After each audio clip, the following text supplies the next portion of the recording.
নমস্কার, আমার নাম সমৃদ্ধি। আজ 14ই নভেম্বর শিশু দিবস। আমার আজকের নিবেদন কবিতা ছোট্ট জিজ্ঞাসা, কবি শরদিন্দু কর্মকার।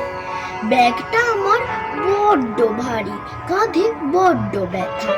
একটু ছুটি দাও না মাগো, শোনো না আমার কথা। পড়ার আমার বড্ড চাপ, আর পারি না মাগো। এমন কথা শুনলে কেন তুমি বেজায় রাগো? সকাল থেকে সন্ধেই হয়, সূর্য পড়ে ঢলে।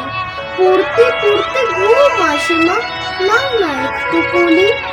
খেলার মাঠ হারিয়ে গেল ফ্ল্যাট বাড়ির কোলে। আমাদের ছোট্ট চাওয়া সবাই কেন বলে? আকাশটা আজ বড্ড ছোট, আট্টালিকার ভিড়ে। আমাদের শৈশবটা আসবে না আর ফিরে। মা, তুমিও তো স্কুলে গেছো, করেছো পড়া পড়া খেলা। এমন করে কি কেটেছিল তোমার ছেলেবেলা? পুতুল বিয়ে, রান্না বাটি, খেলতে হন হরেক রকম খেলা। ঘর ভরসা পাপন জন্য কেটেছে তোমার ছোট্টবেলা।